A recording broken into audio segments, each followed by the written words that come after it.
నమస్తే, welcome to Sravya TV. ముందుగా headlines చూద్దాం. రేపే లోక్సభ ముందుకు జమిలీ ఎన్నికల బిల్లు. తెలంగాణ ప్రజలకు గుడ్ న్యూస్. కొత్త రేషన్ కార్డులకు శ్రీకారం. జనసేనలోకి మంచు మనోజ్, మౌనిక. రాజ్యసభలో ప్రమాణ స్వీకారం చేసిన 3 సభ్యులు. జాబ్ క్యాలెండర్ ప్రకారంగానే ఉద్యోగ నోటిఫికేషన్లు. Deputy CM Bhatti. తొలి రోజు గ్రూప్ 2 పరీక్షకు భారీగా డుమ్మా. 46.30% మంది మాత్రమే హాజరు. రాజన్న కోడలు కబేలాలకు తరలించడం బాధ కలిగిస్తోంది. ప్రభుత్వం మహిళలకు ఇచ్చిన హామీలను అమలు చేయాలంటూ రోడ్డుపై ధర్నా. హనుమాన్ మరియు గాయత్రి యజ్ఞానికి పోలీసులు అనుమతులు ఇవ్వాలి. తోపుడు బండ్ల సమస్యలు పరిష్కరించాలన్న సిఐటియు ఆధ్వర్యంలో నిరసన.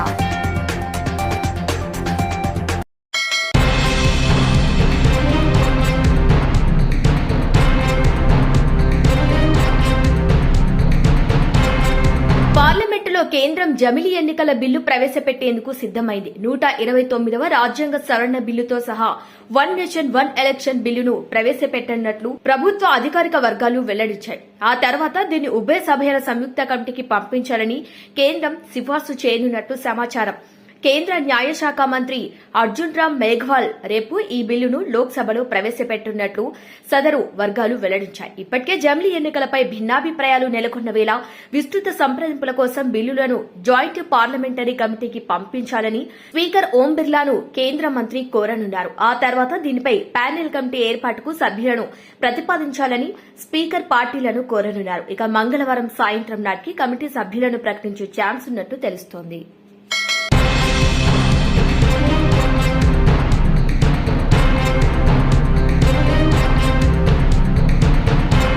రేషన్ కార్డులపై తెలంగాణ ప్రభుత్వం కీలక నిర్ణయం తీసుకుంది. సంక్రాంతి తర్వాత నుంచే కొత్త రేషన్ కార్డులకు శ్రీకారం చుట్టనుంది. కొత్తగా 36 లక్షల రేషన్ కార్డులు జారీ చేస్తామని మంత్రి ఉత్తమ్ కుమార్ తెలిపారు. 2014 నుంచి ఇప్పటి వరకు రేషన్ కార్డులు ఇవ్వలేదన్నారు. రేషన్ కార్డులపై కేబినెట్ సబ్ కమిటీ ఏర్పాటు చేస్తామని మంత్రి ఉత్తమ్ తెలిపారు. అలాగే ఇకపై రేషన్ కార్డుదారులకు సన్నబియ్యం పంపిణీ చేయనున్నట్లు వెల్లడించారు. ప్రస్తుతం అసెంబ్లీ సమావేశాలు జరుగుతున్నాయి. ఈ క్రమంలో మంత్రి ఉత్తమ్ కుమార్ తెలిపారు. అర్హులైన ప్రతి ఒక్కరికి కూడా కొత్త రేషన్ కార్డులు మంజూరు చేస్తామన్నారు. సంక్రాంతి నుంచే ఈ ప్రక్రియను ప్రారంభిస్తామని తెలిపారు.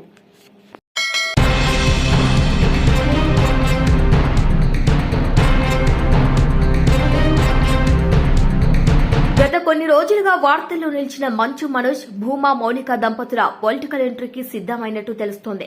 జనసేనలో చేరటానికి వీరు ఏర్పాట్లు చేసుకుంటున్నట్లు సమాచారం. నేడు ఆళ్లగడ్డలో మౌనిక తల్లి శోభా నాగిరెడ్డి జయంతి వేడుకల్లో వీరు పాల్గొన్నారు. అనంతరం భూమా ఘాట్ నుంచే పొలిటికల్ ఎంట్రీపై ప్రకటన చేయనున్నట్టు వార్తలు వినిపిస్తున్నాయి. మోహన్ బాబు, మంచు మనోజ్ తో వీరికి తీవ్ర విభేదాలు ఇటీవల తలెత్తాయి. ఇక పరస్పర దాడులు చేసుకునే వరకు వీరి వివాదం వెళ్లింది. దీంతో రాజకీయంగా బలపడాలని వీరు భావిస్తున్నట్టు చర్చ సాగుతోంది. ఈ నేపథ్యంలోనే శోభా నాగిరెడ్డి జయంతి వేడుకలను ఇందుకు ముహూర్తంగా భావించినట్లు వార్తలు వినిపిస్తున్నాయి.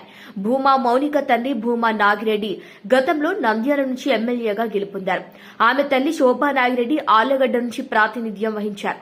అయితే తల్లి మరణం తర్వాత మౌనిక సోదరి అఖిల ప్రియ అక్కడి నుంచి ఎమ్మెల్యేగా పోటీ చేసి గెలుపొంది మంత్రిగా కూడా పనిచేశారు. 2019 ఎన్నికల్లో ఓటమి పాలయ్యారు. అనంతరం ఇటీవల జరిగిన ఎన్నికల్లో మరోసారి గెలుపొంది ఎమ్మెల్యే అయ్యారు. అయితే నంద్యాలలో నాగిరెడ్డి మరణం తర్వాత ఆయన అన్న కొడుకు బ్రహ్మానందరెడ్డి భూమా ఫ్యామిలీ ఎంపిక చేసింది.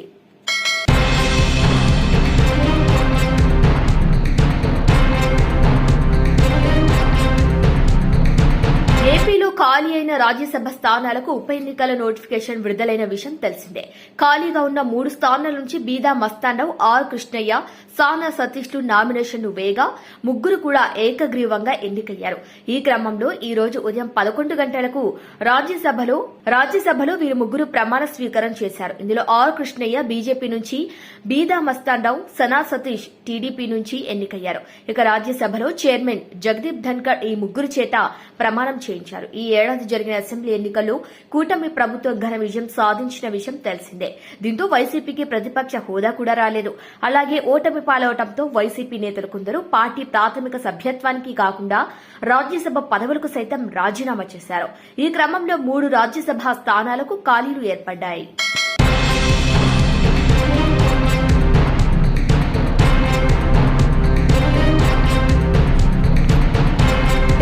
రాష్ట్ర వ్యాప్తంగా ఉన్న పలు విభాగాలు శాఖల్లో ఉద్యోగ ఖాళీలు అంచనా వేసి ఆ ప్రకారంగానే టీజీపీఎస్సీ పరీక్షల నిర్వహణ చేపడుతున్నట్లు ఉప ముఖ్యమంత్రి భట్టి విక్రమార్క తెలిపారు. ఈ మేరకు ఆయన శాసన మండలిలో మాట్లాడారు. ప్రశ్నపత్రాల లీక్, మాడ్ ప్రాక్టీస్ జరగకుండా పారదర్శకంగా పరీక్షలు నిర్వహిస్తున్నామని, కాంగ్రెస్ సర్కార్ అధికారంలోకి వచ్చిన తర్వాత ఇప్పటి వరకు నిర్వహించిన అన్ని పరీక్షలను ఎలాంటి వివాదాలకు తావివ్వకుండా పూర్తి చేసినట్లు ఆయన వివరించారు. ఇప్పటికే ఉద్యోగాల భర్తీ కోసం జాబ్ క్యాలెండర్ కూడా విడుదల చేశామని, జాబ్ క్యాలెండర్ ప్రకారమే దశల వారీగా ఉద్యోగాలు భర్తీ చేస్తున్నట్లు ఆయన చెప్పారు. రాష్ట్రంలో ఖాళీగా ఉన్న పోస్టుల్లో నియామకాలు చేపడతామన్నారు. అలాగే జాబ్ క్యాలెండర్ మేరకు నోటిఫికేషన్ సైతం విడుదల చేస్తామని, అందులో ఎలాంటి మార్పు ఉండబోదని పేర్కొన్నారు.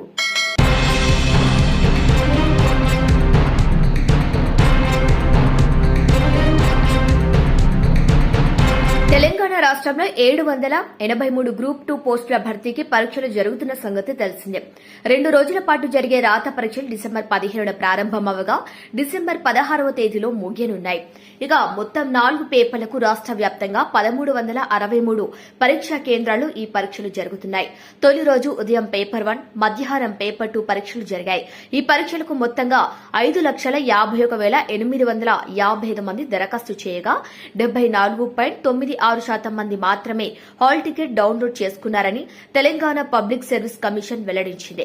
అయితే ఆదివారం జరిగిన పేపర్ 1 పరీక్షకు 2,57,981 మంది అంటే 46.75% మంది, ఇక పేపర్ 2 పరీక్షకు 2,55,490 మంది అంటే 46.30% మంది పరీక్షలు రాశారని కమిషన్ తెలిపింది. మొత్తం మీద తొలి రోజు పరీక్ష రాసిన అభ్యర్థుల సంఖ్య సగానికి కూడా నమోదు కాకపోవడం విశేషం. అక్కడక్కడ కొందరు అభ్యర్థులు పరీక్షకు ఆలస్యంగా రావడంతో అధికారులు గేట్లు మూసివేశారు. దీంతో వారంతా పరీక్షలు రాయకుండానే వెనుదిరిగారు. తొలి రోజు ఓ పరీక్షా కేంద్రం వద్ద ఓ అభ్యర్థి లోదుస్తులో మొబైల్ ఫోన్ పెట్టుకుని పరీక్షా కేంద్రంలోకి ప్రవేశించాడు. ఇక సిబ్బంది తనిఖీల్లో గుర్తించి వెంటనే దానిని పోలీసులకు అప్పగించారు. ఆ అభ్యర్థిపై మాడ్ ప్రాక్టీస్ నిరోధక చట్టం కింద కేసు నమోదు చేసి అనంతరం అరెస్టు చేసినట్లు టీజీపీఎస్సీ కార్యదర్శి నవీన్ నికోలస్ తెలిపారు. మొత్తం మీద తొలి రోజు జరిగిన పేపర్ 1, 2 పరీక్షలు ప్రశాంతంగానే జరిగాయి. ఇక నేడు పేపర్ 3, 4 పరీక్షలు జరుగుతున్నాయి. వీటితో గ్రూప్ 2 పరీక్షలు ముగుస్తాయి.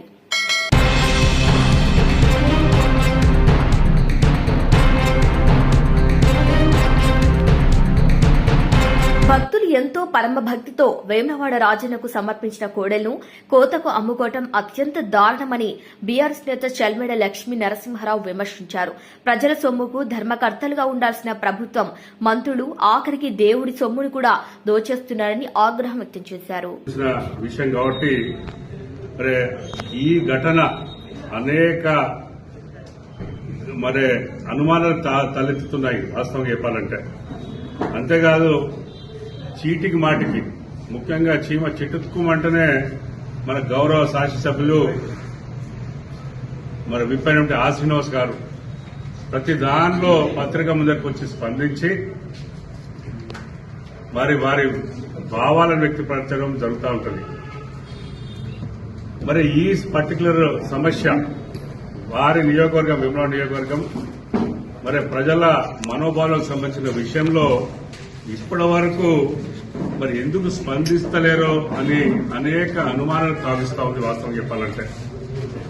అందుకని ఈ విషయాలన్నీ కూడా మీడియా ద్వారా పంచుకోవాలనే ఉద్దేశంతో ఈ రోజు ఈ పత్రిక విలేకరుల సమావేశం పెట్టడం జరిగింది. దేశంలో ఎక్కడ కూడా లేని అనువాయితీ వాస్తవం చెప్పాలంటే. దక్షిణ కాశీగా పేరుగాంచిన రాజరాజేశ్వరి సన్నిధిలో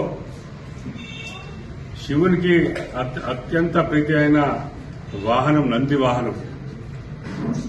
ప్రజల కష్ట సుఖాలు లేదంటే ఏ శుభకార్యమైనా ఇతర ఏం తీరినా కూడా అనువాయితీగా వస్తున్న ఈ వేములవాడ రాజరాజేశ్వరి దేవస్థానం ఎప్పటికెళ్ళి దేవస్థానం పుట్టిందో అప్పటికెళ్లి కోడె మొక్కులను తీర్చుకునే ప్రక్రియలో ఇక్కడ ఈ అనువాయితీ జరుగుతూ ఉంది.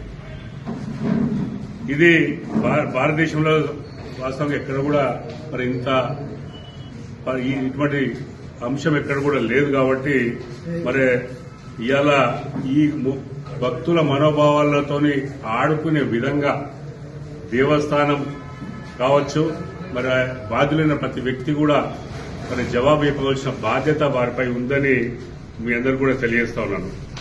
ఇది భక్తుల విశ్వానికి సంబంధించిన విషయం కాబట్టి ముఖ్యంగా వేములవాడ దేవస్థానంకు సుమారుగా 119 కోట్లు ప్రతి ఏటా ఆదాయం వస్తుంది. 119 కోట్లు. ఇందులో 22 కోట్లు కేవలం కోడె మొక్కుల ద్వారానే భక్తులు కడతా ఉన్నారు. మరి 22 కోట్ల రూపాయలు కోడె మొక్కుల ద్వారా ఆదాయం వస్తే కేవలం 2 కోట్లే మరి ఈ అంటే కోడెల కోసం వెచ్చిస్తున్నారంటే మీరు ఆలోచించాలి. వాస్తవం చెప్పాలంటే ఎంత విస్మరిస్తున్నారు ఈ సబ్జెక్టు. కోడెలో ద్వారా 22 కోట్ల ఆదాయం వస్తే కేవలం 2 కోట్లే వెచ్చించి దాన్ని ఎటు కాకుండా ఆగం చేస్తా ఉన్నారు. ఎందుకంటే కోడలకు మంచిగా పోషణ చేయాలి. దాని ద్వారా వచ్చిందల్లా అట్లీస్ట్ సగమన్న దాని మీద ఖర్చు పెట్టి దాని పోషణ చూసుకోవాల్సిన బాధ్యత ఉండవలసిన ఈ దేవస్థానాన్ని దాన్ని విస్మరించి మరి ఇలా మేము దాన్ని బాధ్యత నిర్వహించలేము కాబట్టి రైతులకు ఇస్తామనే ప్రక్రియ ఇలా చేస్తున్నట్టు చాలా సిగ్గు చేయటని వాస్తవం మీకు చెప్తా ఉన్నాను. ఆలోచించారు ఒకసారి. మరి గోశాలలో గోవులు పోషించక చనిపోతుంటే మరి మేలో ఒక కమిటీ, కలెక్టర్ అధ్యక్షతన ఒక కమిటీ వేసి ఈఓ కన్వీనర్ గా మరి వివిధ విభాగాలకు చెందిన ఆఫీసర్లందరినీ కూడా ఈ కమిటీలో జతపరిచి జూన్ 1వ తారీఖు నాడు కొన్ని నియమ నిబంధనలను మరి వారు నిర్ధారించడం జరిగింది. ఇందులో ఏంటంటే ఎప్పుడైనా రైతులు కోరినట్టయితే వారి పాస్బుక్ ద్వారా మరి అక్కడ అగ్రికల్చర్ ఆఫీసర్ ధృవీకరించి రైతు అవసరాలకు మరి ఒక్కొక్కరికి 2 కోడెలు ఇస్తే మరి దాని పోషణ వాళ్ళు చేస్తారు, భక్తి భావంతో వాళ్ళు కూడా చూస్తారని చెప్పడం జరిగింది. మరి దేవస్థానం కోడెలు అదనంగా ఉన్నప్పుడు ఈ కార్యక్రమాన్ని చేపట్టి మరి ఇవన్నీ కూడా చేయాలి అని ఎప్పుడైతే ఆశించినరో మరి ఆశించినప్పుడు దానిలో వివిధ రకాల జనాలు ముఖ్యంగా మరి ఒక వెటర్నరీ అధికారులు గాని సమక్షంలో మరి పంచనామా చేయడం వంటి అనేక నిబంధనలకు సంబంధించి రైతుల కోడలను ఇచ్చినట్టుగా చెప్తున్నారు. వాస్తవం చెప్పాలంటే ఈ నిబంధనలు బాగున్నా మరి ఆచరణలు ఎందుకు పెడతలేరని ఒక్కసారి ఆలోచించాలి. వాస్తవం చెప్పాలంటే వేములవాడ రాజరాజేశ్వరి కోడలను ఈ మధ్యలో అన్ని పత్రికల్లో వచ్చినాయి. ఏమొచ్చినాయి? ఒక ముగ్గురు ప్రజలు అంటే ముగ్గురు వ్యక్తులు వచ్చి వరంగల్ జిల్లా నుండి వచ్చి గీసుకొండ పోలీస్ స్టేషన్ మరి వారు 66 కోడలు 33 మంది రైతుల పాస్బుక్ తీసుకొచ్చి 66 కోడల్ని కేవలం ముగ్గురే తీసుకుపోయారు. వాస్తవం చెప్పాలంటే ఇది ఈ విశ్వ హిందూ పరిషత్ వాళ్ళు వరంగల్లో మరి ఇది మిస్యూజ్ అవుతున్నాయి. ఈ మిస్యూజ్ అయిన దాన్ని కబేరాలకు అమ్ముతున్నారు అని పోలీస్ స్టేషన్ లో మరి ఎప్పుడైతే కంప్లైంట్ చేసిన వాళ్ళు యాక్షన్స్ పోతే కమిషనర్ దగ్గరికి వెళ్లి వాళ్ళు మరి కంప్లైంట్ చేస్తే దాని మీద యాక్షన్ స్టార్ట్ చేయడం జరిగింది. మరి దీని ప్రకారము వరంగల్ జిల్లా గీసుకొండ పోలీసులు ముగ్గురిని అరెస్ట్ చేసిండ్రు. అక్కడ ఉన్న మరి సిఐ మహేందర్ అనే చెప్పిన దాని ప్రకారం 66 కోడెలలో ఎప్పుడైతే ఈ కంప్లైంట్ పర్సూ చేస్తే 28 కోడలు కబేరాలకు అమ్మిండ్రు అని మరి చెప్పడం జరిగింది. ఇది చాలా బాధాకర విషయం. మరి ఎవరు వీళ్ళు అని ఎప్పుడైతే చేస్తే గీసుకొండ మండలం మనుకొండ గ్రామానికి చెందిన మాసాది రాంబాబు అని 4 నెలల క్రితం రాజరాజేశ్వరి సొసైటీ అని ఏర్పాటు చేసి తాత్కాలిక గోశాల ఏర్పాటు చేసి అదే మండలం అనంతారం గ్రామానికి చెందిన బంద స్వామి మరి దుగ్గొండి మండలము చలపర్తికి చెందిన అసులూటి శ్యామ్ సుందర్తో కలిపి గీసుకొండ మన దగ్గొండి మండలంలోని పలు గ్రామాల్లో 33 మంది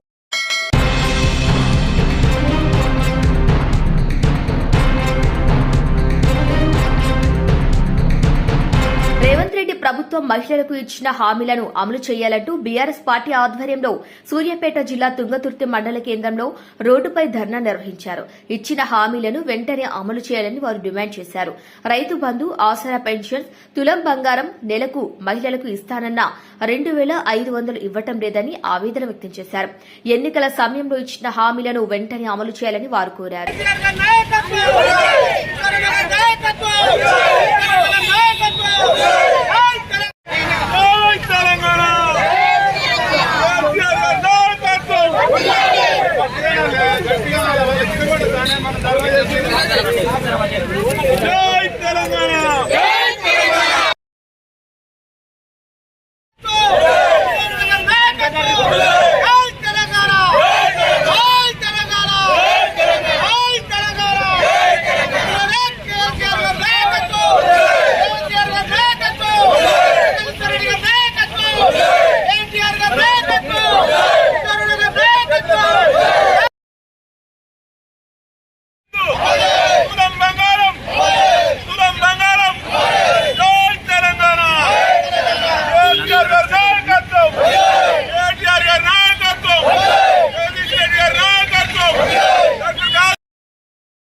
జీవితాలు ఆగమైతున్నాయి.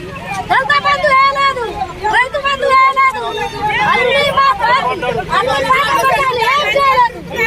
ఇప్పుడు చేసిన ఎగ్జామ్ అంతా వెళ్ళిపోతుంది, పెట్టుబడులు దండలైంది. అంతా కూడా మాకు కేసీఆర్ గారు చేయలేదు, రేవంత్ రెడ్డి చేయలేదు, ఏం చేయలేదు. 2700 ఇవ్వలేదు. లేడీస్ మోసం చేసి భాగం చేసి ఓసి దోచుకొని ముఖం మార్చిండు. రేవంత్ రెడ్డి పచ్చి దొంగ, పచ్చి లంగవాడు, అందరికి మోసం చేసిండు. మా రైతుల పొలాలను ఎండిపోతున్నాయి, నీళ్లు ఇవ్వలేదు. వానాకాలం ఇస్తానని వానాకాలం ఇవ్వలేదు. ఇప్పుడు యాసంగి ఇస్తానని యాసంగి ఇవ్వలేదు. పింఛన్లు కూడా పట్టలేదు, చీరలు పట్టలేదు. అన్నిటికీ మోసం చేసిండు. మోసగాడు ఇంకా దుడ్డు గడ్డ మీద మాత్ర వాడికి గెలుపోలేరు. వాడి ఒక్క ఓటు కూడా వేయలేవు. రాష్ట్రంలో ఏర్పడినటువంటి కాంగ్రెస్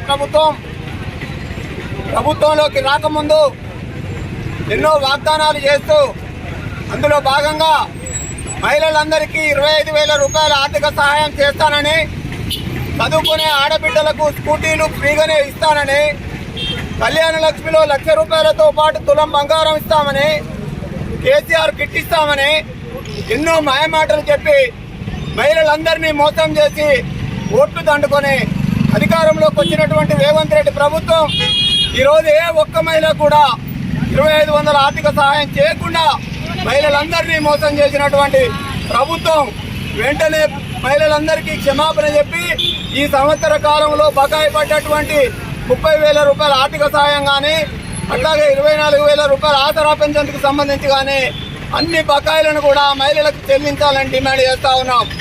అట్లాగే రైతాంగానికి, యువకులకు, విద్యార్థులకు, అన్ని వర్గాల ప్రజలను కూడా మోసం చేసినటువంటి ప్రభుత్వం వెంటనే ఇవన్నీ కూడా అమలు చేయడానికి పూనుకోవాలని ఈరోజు జరుగుతున్నటువంటి శాసనసభలో ఈ డిమాండ్లన్నింటినీ కూడా మా పార్టీ పక్షాన నిలదీస్తా ఉన్నారు. ప్రభుత్వం వెంటనే స్పందించి అందరికీ ప్రజలకు ఇచ్చినటువంటి మాటల్ని నిలబెట్టుకోవాలని కోరుతూ జై తెలంగాణ.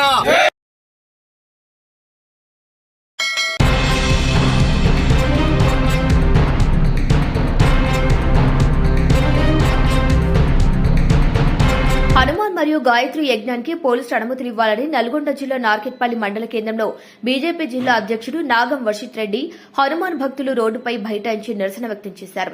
అంగడి స్థలంలో ప్రతి సంవత్సరం హనుమాన్ భక్తులు యజ్ఞం చేస్తుంటారని, ఇప్పుడు అది వక్ఫ్ బోర్డు భూమి అని, అందులో చేయొద్దని పోలీసులు అడ్డుకోవడం సరైంది కాదన్నారు. గ్రామకంఠం భూమి వక్ఫ్ బోర్డు భూమి ఎలా అవుతుందని, ముస్లింలకు కాంగ్రెస్ ఎమ్మెల్యేలు, మంత్రులు సహకరిస్తూ హిందువులకు అన్యాయం చేస్తున్నారని నాగం వర్షిత్ రెడ్డి ఆరోపించారు. ఎవరడ్డుకున్నా రేపు ఆ స్థలంలో యజ్ఞం చేసి తీరుతామని ఆయన స్పష్టం చేశారు. జై శ్రీరామ్, జై శ్రీరామ్, జై శ్రీరామ్, జై శ్రీరామ్.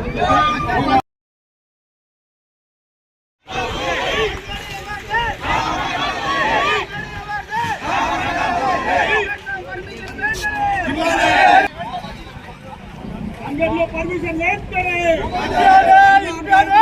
పర్మిషన్ వెంటనే, పర్మిషన్ వెంటనే.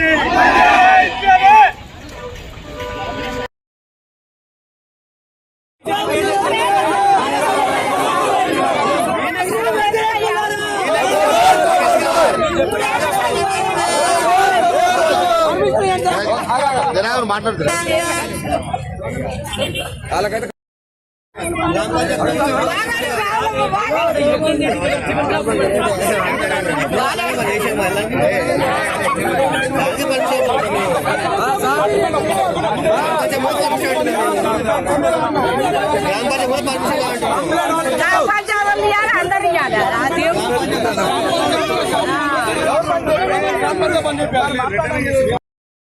నకరేకల్ నియోజకవర్గపు నార్కెట్పల్లి నడి ఒడ్డున ఏదైతే గ్రామ కంఠ భూమి ఉన్నదో దాంట్లో ఎన్నో సంవత్సరాలుగా మరి హిందూ సాంస్కృతిక సాంప్రదాయాల అనుగుణంగా ఈరోజు హనుమాన్ స్వాములు అందరూ కూడా అంటే యావత్ నార్కెట్పల్లి నకరేకల్ నియోజకవర్గ ప్రజలందరూ కలిసి అక్కడ యజ్ఞం చేసుకుంటా ఉన్నారు. మరి హనుమాన్ యజ్ఞం చేసుకునే చోట మరి అది గ్రామకంఠ భూమి, అది గ్రామ పంచాయతీ భూమి ఈరోజు వక్ఫ్ బోర్డుకి సంబంధించిందని చెప్పి ఈ స్థానిక ఎమ్మెల్యే వేముల వీరేశం గారు మరి ఒక కాంగ్రెస్ మంత్రులు ఎమ్మెల్యేలు అందరూ కూడా మరి హిందువుల మనోభావాలు దెబ్బతినే విధంగా మరి ఇక్కడ హిందువులకు సంబంధించిన హనుమాన్ యజ్ఞం ఇక్కడ నిర్వహించుకోవద్దని చెప్పి ఏదైతే వాళ్ళు మరి ఈరోజు మరి వాళ్ళు ముస్లిమ్స్ అని చెప్పుకున్నా, మేము క్రిస్టియన్స్ అని చెప్పుకున్నా, వాళ్ళు ఏమన్నా కూడా కమ్యూనల్ అన్నట్టు. కానీ మరి ఈరోజు వాళ్ళ హిందువులు మరి మాకు సంబంధించిన యజ్ఞం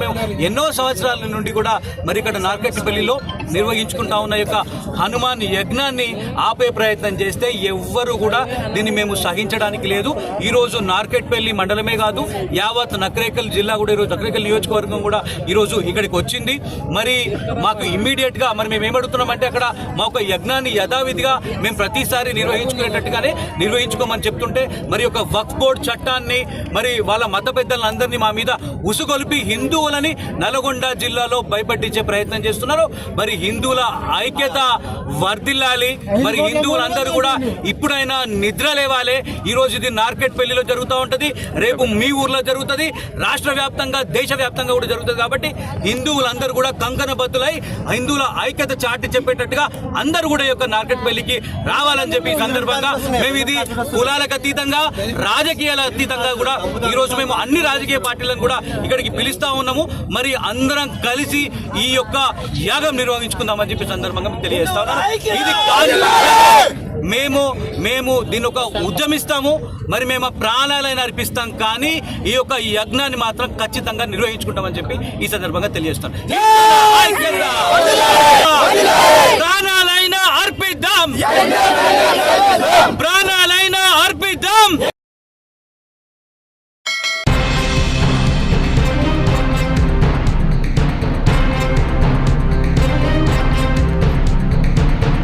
పార్వతీపురం పాత బస్టాండ్ నుంచి కలెక్టర్ కార్యాలయం వరకు ర్యాలీ చేస్తూ తోపుడు బళ్ల సమస్యలు పరిష్కరించాలని సిఐటియు ఆధ్వర్యంలో వ్యాపారస్తులు ధర్నా చేపట్టారు.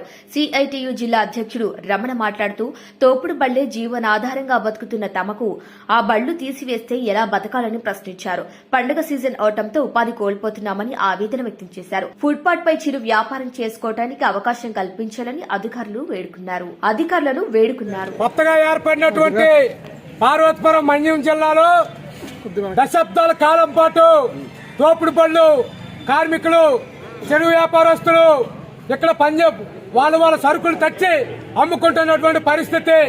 వీళ్ళందరూ కూడా దళితులు, బీసీలు, పేదలు, సామాజిక వర్గానికి చెందినటువంటి కుటుంబాలు. అనేక మంది ప్రజాప్రతినిధులు మారారు, అనేక మంది పోలీసులు, సీఐలు, ఎస్ఐలు మారారు. ఎవరు కూడా వీళ్ళ పైన వేధింపులు లేకుండా సామరస్యంగా సమస్య పరిష్కారం చేసి వెళ్లారు. కానీ ఇప్పుడు వచ్చినటువంటి సీఏ గారు తోపుడు బళ్ళు రోడ్డు మీద ఉండకూడదని చెప్పి ఈరోజు ఆంక్షలు పెట్టి వ్యాపారానికి ఆటంకం కలిగించేటువంటి పరిస్థితి ఉన్నది. ఇది చాలా అన్యాయం. ఎన్నాళ్ళ పాటు, దశాబ్దాల పాటు తోపుడు బళ్ళ మీద వ్యాపారాలు చేసుకుంటున్నటువంటి వీళ్ళు ఈరోజు ట్రాఫిక్ కి అంతరాయం కలిగిస్తానని చెప్పి వేధించడం, రాజకీయంగా పోలీసుల పరంగా వేధించడం పద్ధతి కాదని చెప్పి, అయ్యా ఎమ్మెల్యే గారు మీరు ఆధునీకరణ చేస్తామన్నారు, మంచిది, సుందరీకరణ చేయండి. కానీ పేదలు పట్టుకొట్టి, బడుగు బలహీన వర్గాలు పట్టుకొట్టి సుందరీకరణ ఎవరి కోసం అని చెప్పి ఈ సిఐటిగా అడుగుతున్నాం. అందుకని పేదలు పట్టుకొట్టద్దు, చిన్న కార్మికులు పట్టుకొట్టద్దు, సిరి వ్యాపారస్తులు పట్టుకొట్టద్దు అని చెప్పి ఈయన అడిగింది. పండగ వరకు టైం ఇవ్వండి, తర్వాత ప్రత్యామ్నాయం మీరు చూపించండి అని చెప్పి అడుగుతున్నాం. ఆ దిశగా ప్రజాప్రతినిధులు, అధికారులు, కలెక్టర్ గారు అందరూ కూడా ఆలోచించాలి. ఈ పట్టణంలో ట్రాఫిక్ పెరిగితే వన్ వే ట్రాఫిక్ ఏర్పాటు చేయండి, తోపుడు బళ్ళు కార్మికులకి అవకాశం ఇవ్వండి అని చెప్పి వాళ్ళు చేస్తున్నటువంటి పోరాటానికి సిఐటి మన్యం జిల్లా కమిటీ సంపూర్ణ మద్దతు తెలియజేస్తుంది. లేని పక్షంలో దీక్షలకి, నిరాహార దీక్షలకి, ఎంత పోరాటానికైనా వాళ్ళు సిద్ధపడతారు. ఆ పోరాటానికి సిఐటియు సంపూర్ణ మద్దతు తెలియజేస్తుందని చెప్పి ఈ సందర్భంగా విజ్ఞప్తి చేస్తూ తెలియజేస్తాం. చిన్న వ్యాపారాలు చేసుకొని అమ్మకి, చిన్న తోపుడు బళ్ళ మీద అమ్మకి, పూర్వం తాత తల్లుల నుంచి అమ్మకి వ్యాపారాలు చేస్తున్నారు. అలాంటిది వాళ్ళు ఉపాధి చేసుకొని అమ్ముకుంటే అమ్మకి ఇవతల ఎమ్మెల్యే గారు, ఇవతల పోలీసులు ముసుగొల్పి నానా బీభత్సంగా నమ్మచ్చి వాళ్ళు రోడ్డు మీద నమ్మచ్చి ఇచ్చే పరిస్థితి నమ్ముతుంది. చాలా తీవ్రమైన పరిణామాలు. ముందు చూస్తే మంచి పండగ మంచి దగ్గరలో ఉంది. ఈ పండగ కోసం వచ్చి అప్పులో సప్పులో చేసుకొని నమ్మించి వాళ్ళంతా సరుకులు మంచి గ్యాదర్ చేసుకొని రెడీ చేసుకున్నారు. ఇప్పటికీ 20 రోజులు అవుతుంది. ఈ 20 రోజుల తాలూకు సరుకులన్నీ కూడా మంచి కుళ్ళిపోయి పాడైపోయి మంచి పడేసే పరిస్థితి మంచి వేళ అయిపోయింది. చాలా నష్టాల్లో కూరుకుపోయి ఉన్నారు. అయినా ఇప్పటికైనా సరే కళ్ళు తెరిచే మంచి అవకాశం ఇవ్వండి. పండగ పోయేదాకా, పండగ పోయిన తర్వాత ప్రత్యామ్నాయం ఎక్కడి దగ్గర చూపించండి. చూపిస్తే మంచి అక్కడికి మంచి వెళ్ళడానికి మేము సిద్ధంగా ఉంటామని చెప్పి చెప్తాను. అది కూడా చెయ్యకుండా ఈ వేటకు కూడా నమ్మచ్చి ఆయన ఎమ్మెల్యే గారు నమ్మచ్చి అడిగితే ఆయన ఏంటంటున్నాడు, పొలం మీద మంచి వ్యాపారం చేసుకున్నాను అంటున్నాడు. పోలీసులు ఏంటంటున్నారు, నాకు ఎటువంటి సమాధానం లేదమ్మితే మేమైతే మాత్రం మా పని మేము చేసుకెళ్తామని చెప్పి అంటున్నారు. అయితే ఇక్కడ మాట్లాడుతున్నటువంటి ఎవరికి నిజాయితీగా మాట్లాడుతున్నారో అర్థం కావట్లేదు. ఇక్కడ ఎమ్మెల్యే దొంగ లేకుంటే మంచి పోలీసుల మధ్య దొంగ, ఎవరు అక్కడ దొంగతనం చేస్తున్నట్టారు. మాకు అక్కడ దమ్ముకోమని చెప్పేసి ఆయన అంటాడు. ఇక్కడ కలెక్టర్ గారిని అడిగితే కలెక్టర్ గారు కూడా వచ్చి వ్యాపారం చేసుకోండి అని చేసి అంటున్నారు. కానీ మొత్తంపై ఇలాగా రాజకీయంగా నమ్మచ్చి రకరకాలుగా నమ్మచ్చి దీన్ని మలుపు తిప్పి 20 రోజులు బట్టి వచ్చి నానా ఇబ్బందులు పెడుతున్నారు. ఇది సరైనటువంటి విధానం కాదు, అది మంచి పద్ధతి కాదు. పండగ పోయేదాకైనా కనీసం అవకాశం ఇవ్వమని చెప్పేసి మంచి బతులాడుతున్నాం. దానికి కూడా అంగీకరించుకుంటాం. ఈ రకంగా మలుపు తిప్పి నాటకం ఆడేమచ్చి మమ్మల్ని రోడ్డు మీద పడేసే పరిస్థితి అమ్మచ్చి చాలా ఇబ్బందికరంగా ఉంది. ఇప్పటికైనా కొద్దిగా ఆలోచన చేసేమచ్చి అప్పుల్లో ఉన్నారు, అప్పులు చేసుకున్నారు, సరుకులు తెచ్చుకున్నారు. ఈ సరుకులన్నీ కూడా అమ్మచ్చి ఇంకా తీయకపోతే అమ్మచ్చి సరుకులన్నీ పాడవుతాయి.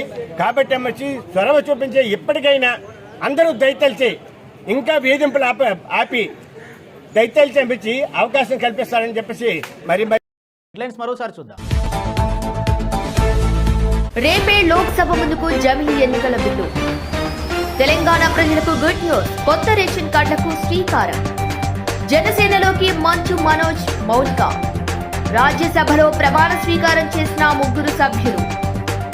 జాబ్ క్యాలెండర్ ప్రకారంగానే ఉద్యోగ నోటిఫికేషన్లు. Deputy CM Bhatti. తొలి రోజు గ్రూప్ 2 పరీక్షకు భారీగా డుమా.